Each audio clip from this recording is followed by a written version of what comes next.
Hello everyone, welcome back to my channel. And आज का जो हमारा ये लेक्चर होगा ये बहुत ही इंपॉर्टेंट लेक्चर है। इसके अंदर हम डिस्कस करेंगे कि बेसिकली जो सीआरपीसी है हमारा एक इम्पॉर्टेंट सब्जेक्ट, इसको किस तरीके से पढ़ा जाए। सीआरपीसी एक प्रोसीजरल लॉ है। इसके अंदर ऑफेंस का क्लासिफिकेशन दिया हुआ है, जैसे कि ऑफेंस क्या है, कौन सा है, बेलेबल है, नॉन बेलेबल है, कॉग्निजिबल है, नॉन कॉग्निजिबल है, कंपाउंडेबल है, नॉन कंपाउंडेबल है, एंड ऑफेंस कमिट होने के बाद क्या करना चाहिए, क्या नहीं करना चाहिए। तो बेसिकली ऑफेंस तो हमने देख लिया आईपीसी के अंदर क्या ऑफेंस है, कौन कौन से एक्ट्स को ऑफेंस की कैटेगरी में रखा गया है और उनकी पनिशमेंट क्या है। बट ऑफेंस कमिट होने के बाद क्या करना है, वो सारा प्रोसीजर सीआरपीसी से गवर्न होता है। साथ ही साथ सीआरपीसी के अंदर दिया हुआ है अरेस्ट के प्रोविजंस, बेल के प्रोविजन, इन्वेस्टिगेशन एंड ट्रायल से रिलेटेड जितने भी प्रोविजंस हैं वो सभी सीआरपीसी से ही गवर्न होते हैं। अब बेसिकली सीआरपीसी को हमें वैसे तो आईपीसी के साथ ही पढ़ना चाहिए। जैसे कि आप कोई ऑफेंस पढ़ रहे हैं, अब वो ऑफेंस कौन सा है, कौन उसको ट्रायल करेगा, क्या प्रोसीजर फॉलो होगा, उससे सारे रिलेटेड जो चीज़ें हमें साथ ही साथ पढ़नी है। और साथ ही जितने भी रिलेटेड केसेस हैं, इंपॉर्टेंट केसेस जो भी सुप्रीम कोर्ट ने डिसाइड किए हैं, ये सब भी आपको एक ही साथ पढ़ना है। अब यहाँ पर एक चीज़ और आती है, केसेस को हम कैसे डिसाइड करें, कहाँ से समझें कि कौन सा केस इंपॉर्टेंट है कौन सा नहीं है, वो भी मैं आपको बताऊंगी। अब सीआरपीसी को पढ़ते टाइम फर्स्टली तो हमें क्या रेफर करना है, बेयर एक्ट। बेयर एक्ट जो है वो बहुत इंपॉर्टेंट है। सबसे पहले आप क्या करेंगे, प्रोविजंस बेयर एक्ट से समझें और उसके बाद बुक रेफर करें। और सीआरपीसी के लिए बेस्ट बुक कौन सी है, आरवी केलकर। इससे बेटर और कोई बुक है नहीं, ये सबसे बेस्ट बुक है। अच्छा, जो केलकर है सीआरपीसी की, ये बेस्ट बुक है, ये तो है। बट साथ ही साथ कई सारे स्टूडेंट्स को ये बहुत ज्यादा कॉम्प्लेक्स भी लगती है कि किस तरीके से पढ़ा जाए, किस तरीके से नहीं पढ़ा जाए, समझ में नहीं आ रहा है।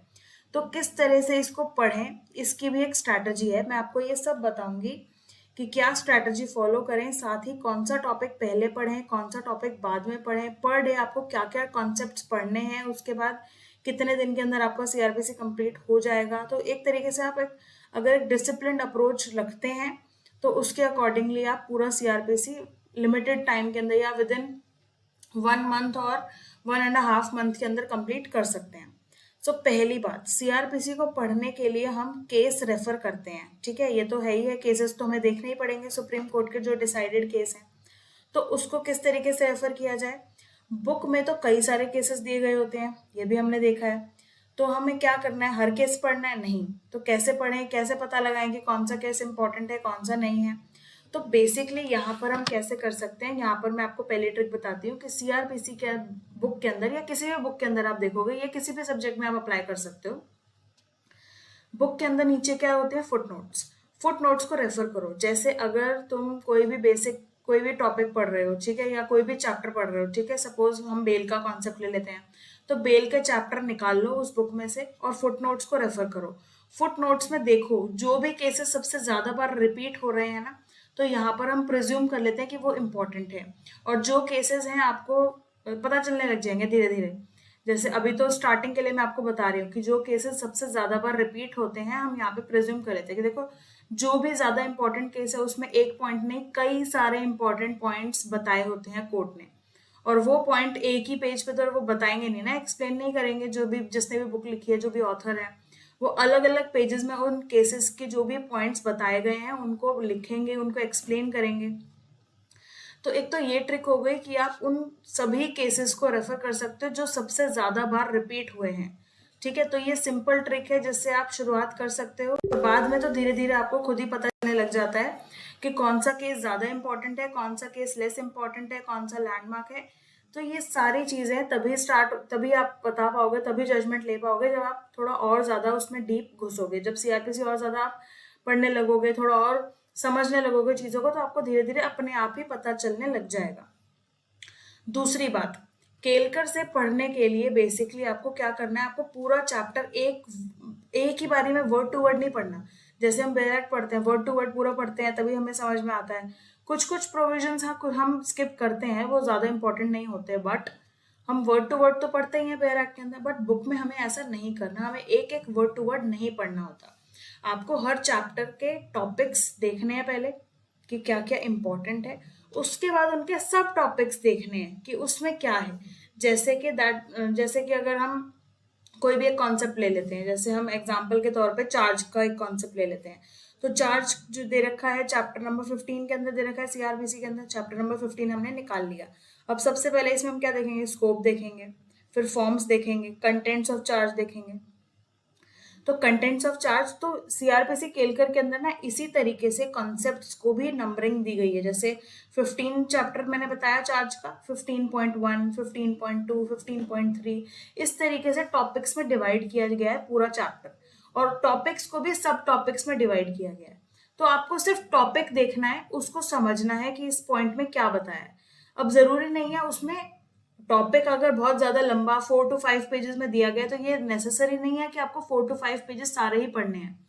उसमें कुछ पेजेस के अंदर तो केसेस को भी एक्सप्लेन किया गया होता है, कॉन्सेप्ट तो फर्स्ट पेज के अंदर ही एक्सप्लेन कर देते हैं वो।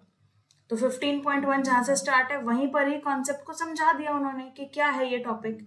उसके बाद 15.2 का जो दूसरा टॉपिक है वो भी उन्होंने वहीं पर ही समझा दिया। उसके बाद तो वो केसेस को बता रहे होते हैं, और केसेस आपको वही रेफर करना है जो लैंडमार्क है। तो इस तरीके से आप रेफर कर सकते हैं बुक को पढ़ने के लिए।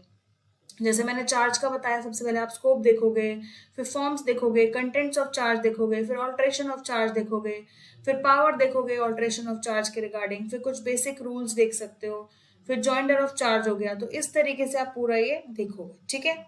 तो बेसिकली इस तरह से आपको पता चलने लग जाएगा कि कौन सा टॉपिक इंपॉर्टेंट है, कौन सा नहीं है। प्लस आंसर फ्रेम करने के लिए भी आपको इम्पोर्टेंट रहेगा ये कि आपको टॉपिक्स वाइज ही आंसर भी फ्रेम करना होगा ना, कि क्या पूछा जा रहा है क्वेश्चन के अंदर, उसके अकॉर्डिंगली आप टॉपिक्स को सिंक कर सकते हो कि कौन सा टॉपिक पहले लिखना है हमें आंसर के अंदर, कौन सा बाद में लिखना है। प्लस आप सिनॉप्सिस भी बना सकते हो अपने आंसर राइटिंग के लिए, जो आपको हेल्प करेगा एग्जामिनेशन के अंदर। अब बात करते हैं बेसिकली कि कौन सा टॉपिक ज्यादा इंपॉर्टेंट है, कौन सा नहीं है, कौन सा हमें पहले पढ़ना है, कौन सा हमें बाद में करना है। तो ये मैंने एक छोटी सी लिस्ट सी बनाई है कि जो प्री के लिए इंपॉर्टेंट है और जो मेंस के लिए इंपॉर्टेंट है उसको हाईलाइट करा है। प्री और मेंस दोनों इंपॉर्टेंट है, ग्रीन और ब्लू, लेकिन ओनली मेंस के लिए इंपॉर्टेंट है जो येलो कलर से मार्क किया हुआ है, ठीक है। अब ये पूरा इंडेक्स आप देख रहे हैं, तो बेसिकली सीआरपीसी के इंडेक्स के अंदर आपको ये सारे चीजें मिल जाएंगी। बट अगर आप एक तरीके से अपनी हैंड रिटन चीजें ये लिख लें तो ज्यादा बेटर रहता है। मैं अगेन फिर से रिपीट कर रही हूँ कि ये सारी चीजें हैं जो मैंने मार्क करी हैं वो ज्यादा इंपॉर्टेंट है, बट आपको पढ़ना सब कुछ है, क्योंकि एग्जाम का जो पैटर्न होता है वो कभी कभार चेंज भी हो जाता है। तो कुछ कह तो नहीं सकते ना कि वो एग्जाम पैटर्न फिक्स रहेगा। तो एग्जाम पैटर्न चेंज भी होते रहते हैं, तो उसके अकॉर्डिंगली आपको पढ़ना तो सब कुछ ही है, आपके कॉन्सेप्ट सारे क्लियर होने चाहिए। अब मैं बात करूं तो आप स्टार्ट कैसे कर सकते हैं। सबसे पहले आप स्टार्ट करें इंट्रोडक्शन से, सीआरपीसी का इंट्रोडक्शन देख लो, हिस्ट्री देख लो क्या है, और साथ ही साथ प्रिलिमिनरी जो सेक्शन है फ्रॉम सेक्शन 1 to 5 वो देख लो। अगले दिन आप क्या करो, सेक्शन नंबर 6 to 25A जो क्रिमिनल कोड्स के बारे में है वो सारे प्रोविजंस को देख लो। उसके नेक्स्ट डे आप देख लो सेक्शन नंबर 26 से 40 तक। उससे नेक्स्ट डे में आप अरेस्ट को कवर कर लो। उससे नेक्स्ट डे में आप समन को कर लो 61 to 90। तो चैप्टर वाइज आप एक एक चैप्टर को कवर करते जाओ। मेरी एडवाइस ये है कि जो मैंने हाईलाइट करे हैं कॉन्सेप्ट्स उनको आप सबसे पहले कवर करो। उसके बाद जो कॉन्सेप्ट्स बच जाते हैं उसको आप बाद में कवर कर सकते हो, क्योंकि वो इतने ज्यादा इंपॉर्टेंट नहीं है। अगेन पढ़ने हैं, जैसे कि मैं बोलूं इनहेरेंट पावर चैप्टर 37 के अंदर आता है, और वो तो मैंने इंपॉर्टेंट के लिए मार्क भी नहीं करा, इसका मतलब कि आपको पढ़ना नहीं है। पढ़ना है, पढ़ना सब कुछ है, बट अगेन जो मैंने मार्क किया है वो सबसे पहले आप पढ़ेंगे, वहीं से आप स्टार्ट करेंगे। और एक एक चैप्टर देखते जाओ, बुक में कौन सा चैप्टर के अंदर है वही कॉन्सेप्ट, और उसी को रेफर करते जाओ। पहले बैरक में पढ़ो, फिर बुक में पढ़ो, और फिर केसेस रेफर करो उसके रिगार्डिंग, और फिर एमसीक्यूज कर लो, और आपका सीआरपीसी कंप्लीट। तो इस तरीके से आपको पढ़ना है, और ये चैप्टर्स कंप्लीट करते जाने हैं। जैसे सबसे पहले आप चैप्टर 1 करोगे, चैप्टर 2 करोगे, ये तो आपने कंटिन्यूटी में करना है। इसके बाद चैप्टर 7 को आप स्किप कर दो, 8 को स्किप कर दो, 10 को स्किप कर दो, 25 को स्किप कर दो, 26 को स्किप कर दो, इसके बाद 34 को स्किप कर दो, और 37 को स्किप कर दो। ये सारे जो चैप्टर्स हैं आपको स्किप करने हैं, और लेटर ऑन ये आपको बाद में रेफर करने हैं, जो आपके सारे कॉन्सेप्ट्स ये कवर हो जाएंगे जितने भी मैंने मार्क करे हैं, और लास्ट में आप ये सारे चैप्टर्स को कवर करोगे जो हमने स्किप करे थे, अदरवाइज आप सीक्वेंस में ही चलोगे। तो यहाँ पे आप काउंट कर सकते हो, देखो 37 तो टोटल चैप्टर्स हैं ही, 37 डेज का आपका प्लान बन जाएगा, 37 डेज के अंदर आपका पूरा सीआरपीसी कंप्लीट हो जाएगा।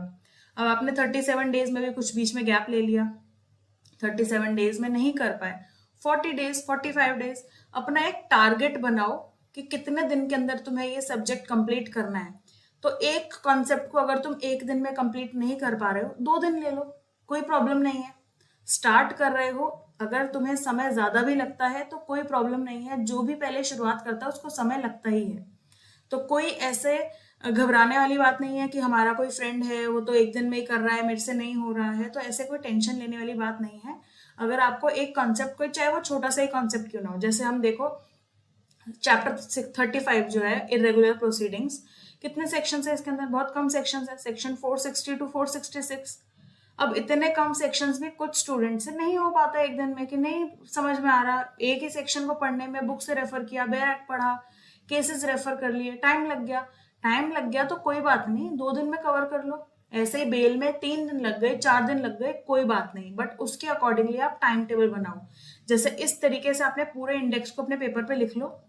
पेपर पे लिखने के बाद अब यहाँ पर साइड में आपके पास स्पेस है, यहाँ पे अपने साइड में स्पेस में आप लिखो कि कौन से चैप्टर को आपको कितने दिन लग जाएंगे। जैसे अरेस्ट की बात करूं तो ये 3 दिन में कंप्लीट हो जाएगा, चैप्टर नंबर 6 की बात करूं तो ये 3 दिन में कंप्लीट हो जाएगा। इस तरीके से यहाँ पे डेज लिख लो, उसके अकॉर्डिंगली आप अपना शेड्यूल कर सकते हो, प्लान करो कि इस दिन मुझे ये चैप्टर तो कंप्लीट करना है, या इस डेट तक मुझे ये चैप्टर कंप्लीट करना है, ताकि एक डिसिप्लिन अप्रोच रहती है, तो आप उसके अकॉर्डिंगली काम करते हो। और रियलिस्टिक गोल ही रखना, ऐसा गोल मत रख लेना जो प्रैक्टिकल ना हो और जो आप अचीव ना कर पाओ, तो और ज्यादा नेगेटिविटी हो जाती है और ज्यादा डिमोटिवेट हो जाता है इंसान। ठीक है, so that's it for now, thank you so much for watching. Hopefully आपको ये वीडियो अच्छी लगी होगी, आपको समझ में आया होगा कि क्या अप्रोच रखनी है सीआरपीसी पढ़ने के लिए। एंड अगर आपको कोई भी अभी भी डाउट है तो आप पूछ सकते हैं, इंस्टाग्राम पे मैसेज कर सकते हैं या व्हाट्सएप कर सकते हैं। कॉल्स एंटरटेन नहीं किए जाएंगे, फिर भी मैं बता दूं, क्योंकि व्हाट्सएप ही ज़्यादा सही रहता है, क्योंकि कभी मैं बिजी हूँ कभी आप बिजी हैं, तो कॉल्स एंटरटेन नहीं किए जाएंगे। आप व्हाट्सएप कर सकते हैं जो भी आपको डाउट है। Thank you so much for watching and see you in my next video.